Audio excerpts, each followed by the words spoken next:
Well, hello. Once again, I'm back with another video, and I have some special visitors today.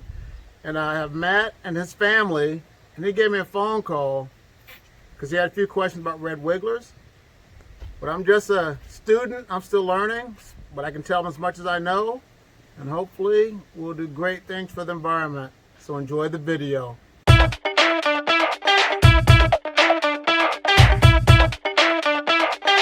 Okay. All right, Matt, let's touch base. You gave me a phone call. So how did you find out that I had worms and all that stuff?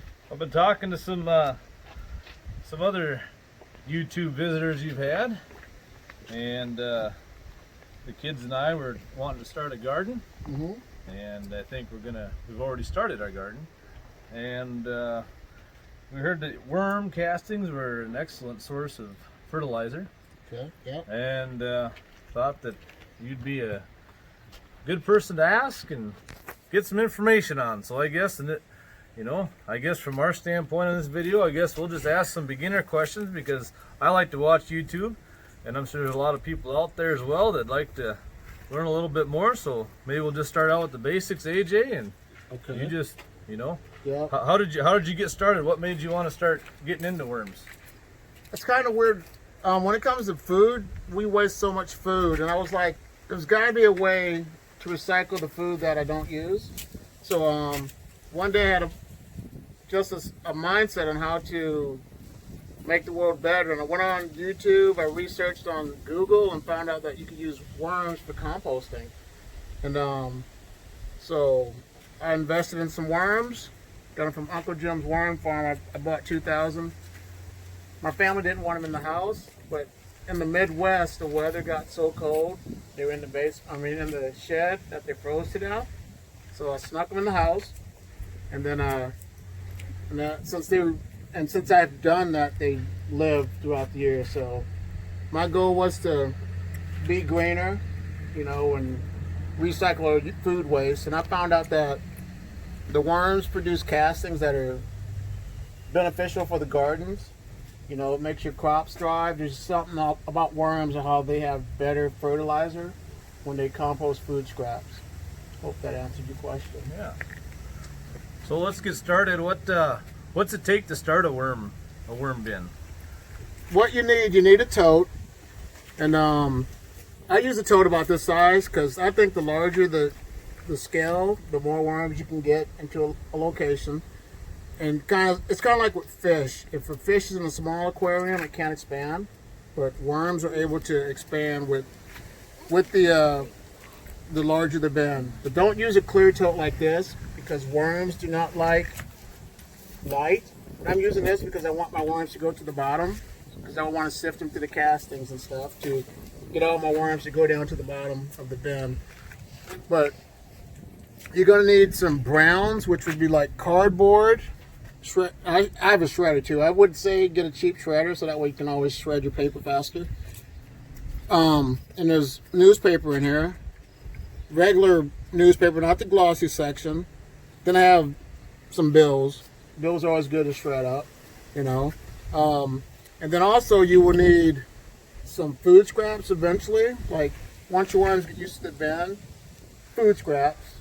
So if you have a pound of worms eat half their body weight a day in food scraps. So once worms consume your food scraps, put more food scraps in, because a lot of us newbies like to overfeed stuff. But don't do that, because it causes a lot of problems. You attract more pests and mold and things, and the worms can't keep up with it. So less is always better. And also you're gonna have to add some type of grit, because they have a gizzard, so it helps digest. So when you get your bin started, just get a handful of dirt to get like a little grit in there, and it also has the beneficial microbes that can get the system started. So yeah, I think I answered everything about that. But yeah. So then a little, I've been doing a little bit of research too. Mm-hmm. So is it true that like the greens or the nitrogen and the browns and stuff, like the carbon, and they need all of that? Yep, you have to have a balanced system. And the thing that makes a worm bin different from a regular composting bin a composting bin, it's more of a hot method where you, every few days you turn it. But with red wigglers or European night crawlers, they actually just constantly work and eat food, and are irrigating the inside of the bedding, so it stays like, you know, nice. There's a nice thing of airflow, but also every now and then you just want to get into your bedding and fluff it up, so that will allow more air for your worms to move around and consume more of the food scraps.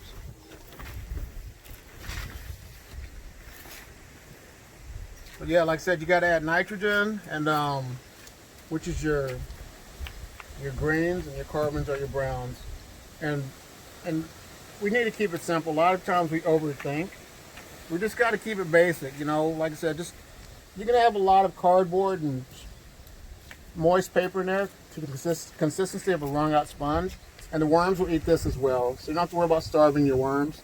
You know what I mean? You can go on vacation for a month, as long as you have bedding in there, they'll be fine. So shredded paper like this versus the paper over here. Yeah. Can a worm digest shredded faster than the full sheet, or doesn't that make any difference? That's a good question. The smaller the better. That they'll consume it a lot quicker.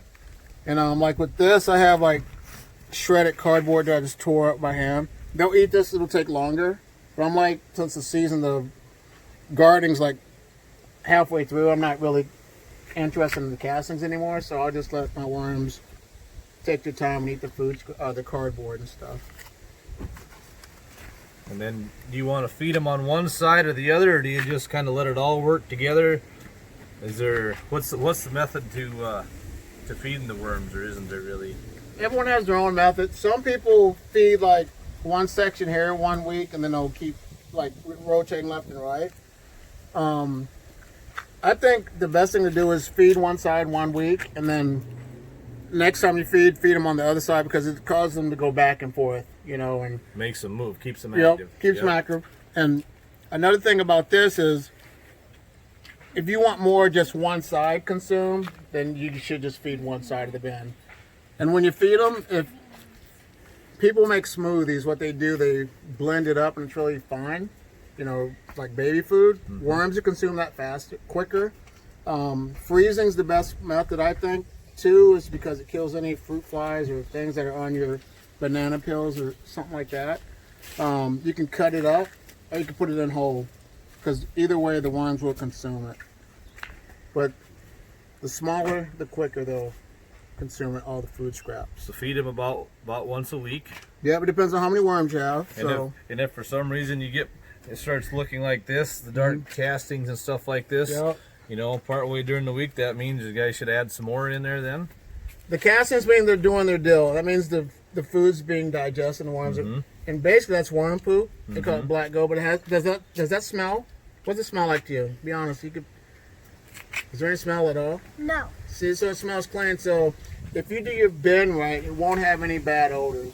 But some people, they have problems because the main thing is they overfeed, and they'll have like a lot of mites and things in their bedding, and that's not a good thing.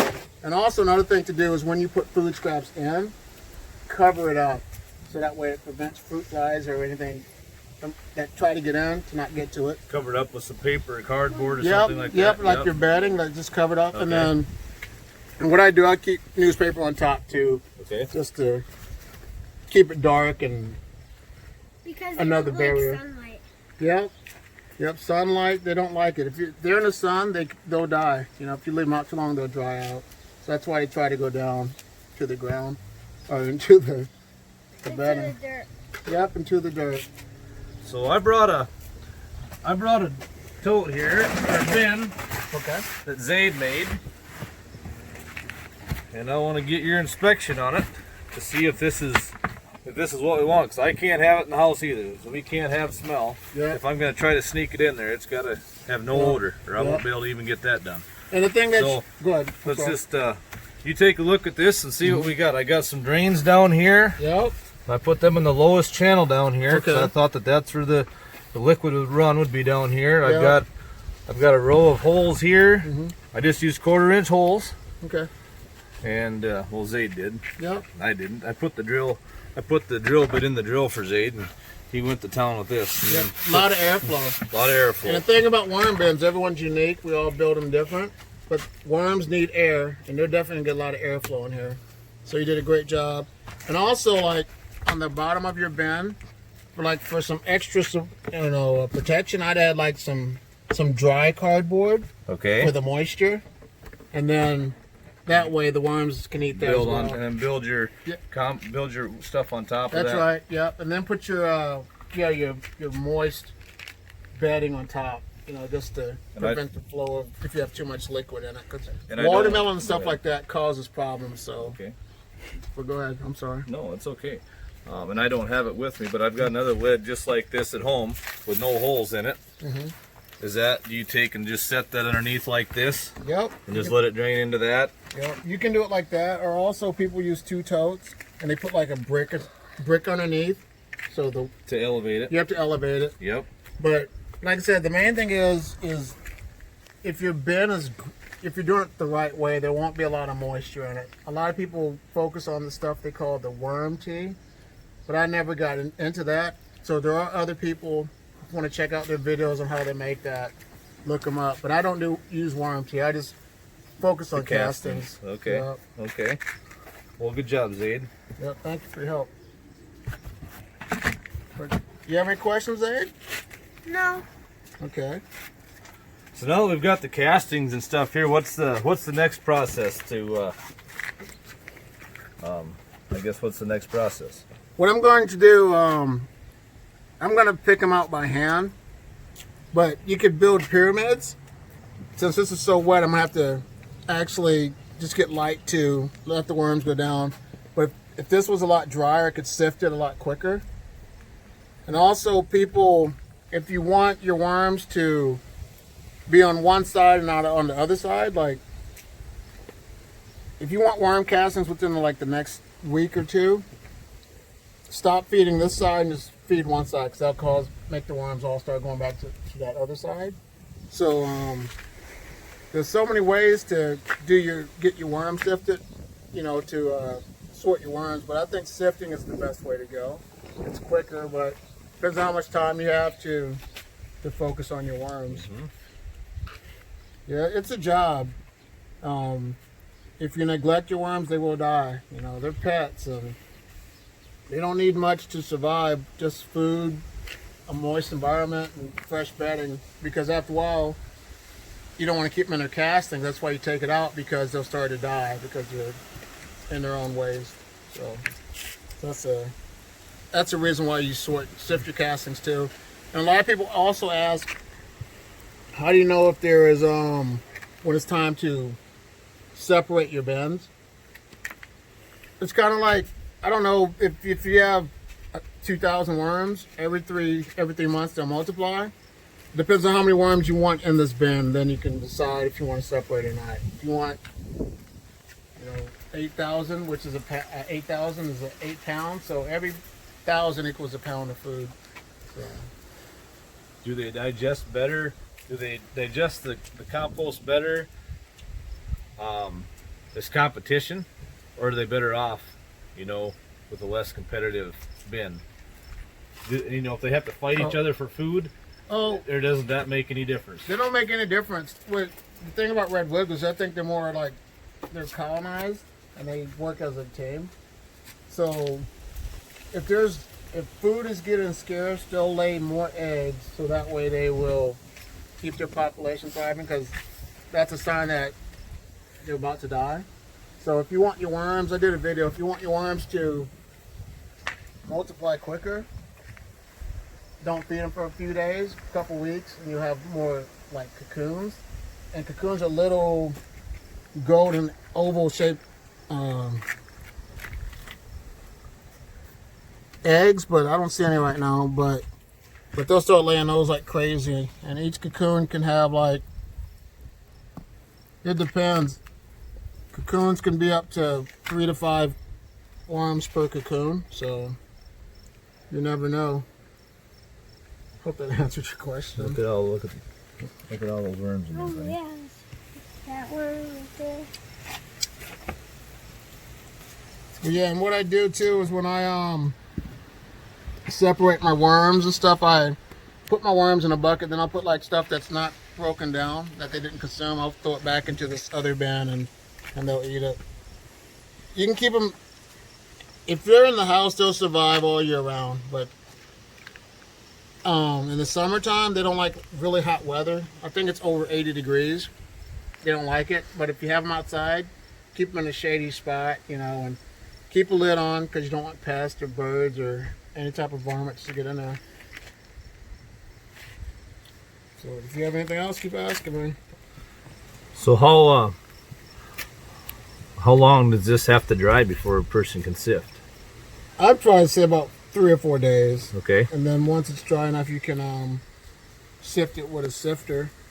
There's certain different sifters. Mine, I just shake it, but some people have like a huge, large scale one where it just shakes and vibrates and sifts the worms and the compost from one another.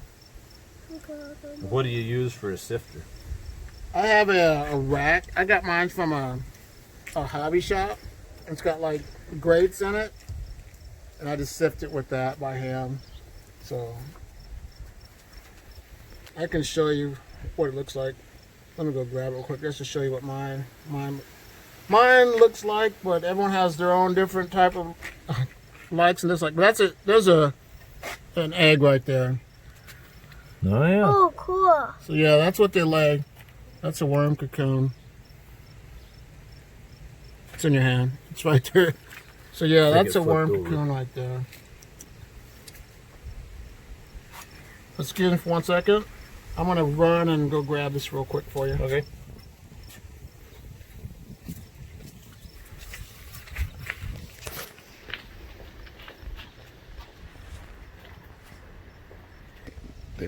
All right, even with I forgot to say, when you use your water, use chlorinated water, or not chlorinated water, but let your water purify for 24 hours to get the chloride and stuff out. And well water, as long as you let it sit for 24 hours, you'll be fine. But the best water to use is rainwater. You know, if you have a rain barrel or something, get that fresh rain, they'll like that. But yeah, this is the sifter I use. That's something we're lacking a little bit of this year. So yeah, I just put it in and sift it out. But yeah, it's a job, you know. Worm farming, the hardest part, the worms are great, but when you have to do this is the part where it's like time consuming and separate the worms. Yeah.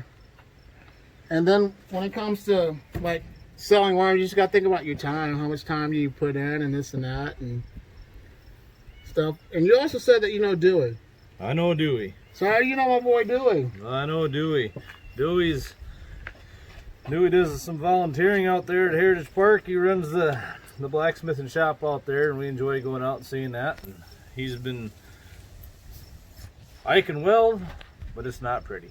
Well, that's when I call Dewey, because then I know it's done right. I know it'll hold. And that's what I need. So that's how I come to know Dewey. Yeah, good guy. We do a lot of videos together. He's more famous than me. I don't want to be famous. I want Dewey to get all the fame and the glory. Right.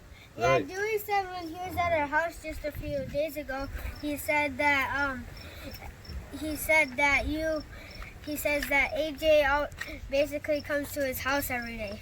Yeah, we get together and make videos. He has worms and soldier flies. His worms died, and I gave him some worms to get started, and now he's good to go. His worms are actually thriving once again. Yeah.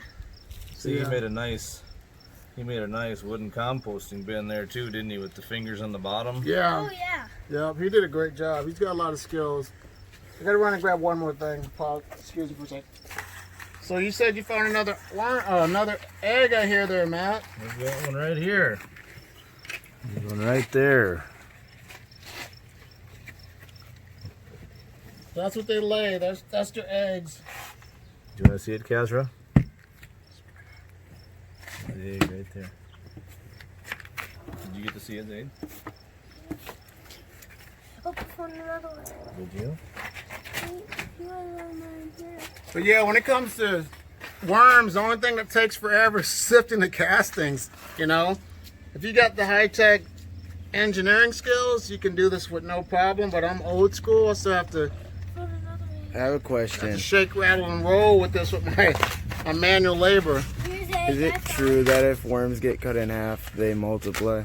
No, if they get cut in half, they will die.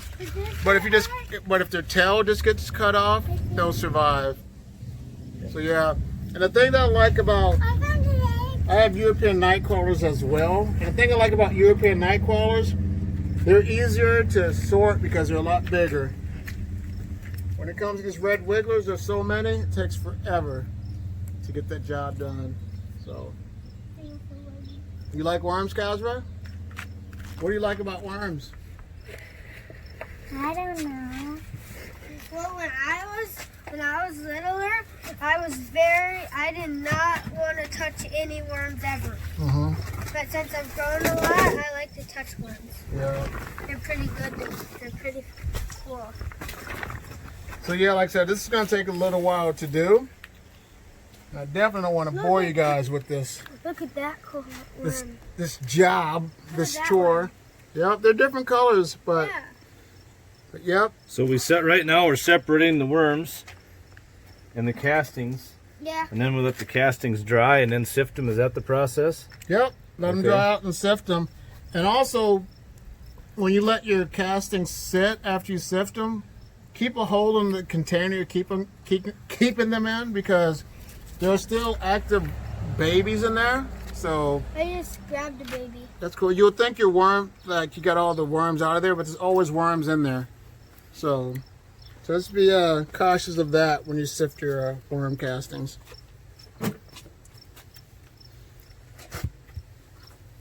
So Matt, I want to say thank you for taking the time out to stop by and do this video, because hope I helped you out. I'm still learning, but it's definitely an honor to be able to connect with you and your family. Thank you. So Thank you for helping us get going here, and hopefully we can do some more videos in the future and yeah, see how things progress. I hear you. Thank you for your time. Yeah, thank you. So I just want to say, if you like this video, please like, subscribe, and share it, because these guys are awesome. Go green, get worms, and support the movement. You guys have a great day. Bye.